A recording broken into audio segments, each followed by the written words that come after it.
एक दिन एक लड़के को अपने बगीचे में टहलते हुए एक टहनी से लटकता हुआ एक तितली का कुकुन दिखाई दिया। अब हर रोज़ वो लड़का उसे देखने लगा और एक दिन उस लड़के ने नोटिस किया कि उस कुकुन में एक छोटा सा छेद बन गया है। उस दिन वो वहीं बैठ गया और घंटों तक उसे देखता रहा। उसने देखा कि तितली उस खोल से बाहर निकलने की बहुत कोशिश कर रही है, पर बहुत देर तक कोशिश करने के बाद भी वो तितली उस छेद से नहीं निकल पाई और फिर वो बिल्कुल शांतपूर्वक हो गई, मानो जैसे कि उसने हार मान लिया हो। इसलिए उस लड़के ने निश्चय किया कि वो उस तितली की मदद करेगा। फिर उस लड़के ने एक कैंची उठाई और कुकुन की छेद को इतना बड़ा कर दिया कि वो तितली आसानी से बाहर निकल सके।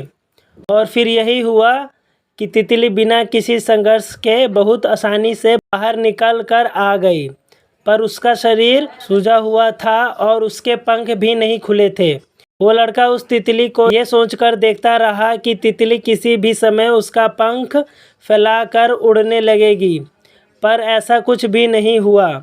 इसके बाद बेचारी तितली कभी भी उड़ नहीं पाई और फिर तितली को अपनी बाकी ही जिंदगी इधर उधर घिसटते हुए बितानी पड़ी। वो लड़का अपनी दया और जल्दीबाजी में नहीं समझ पाया कि दरअसल कुकुन से निकलने की प्रक्रिया को प्रकृति ने इतना कठिन इसलिए बनाया है ताकि ऐसा करने से तितली के शरीर में मौजूद तरल उसके पंखों में पहुंच सके और वो छेद से बाहर निकलते ही उड़ सके। वास्तव में कभी कभी हमारे जीवन में संघर्ष ही वो चीज़ होती है जिसकी हमें सचमुच बहुत ज़रूरत होती है। यदि हम बिना किसी संघर्ष के सब कुछ पाने लगे तो हम भी एक अपांग के समान हो जाएंगे। फिर हम किसी भी मेहनत और संघर्ष के कभी उतने मजबूत नहीं बन पाएंगे जितनी हमारी क्षमता है।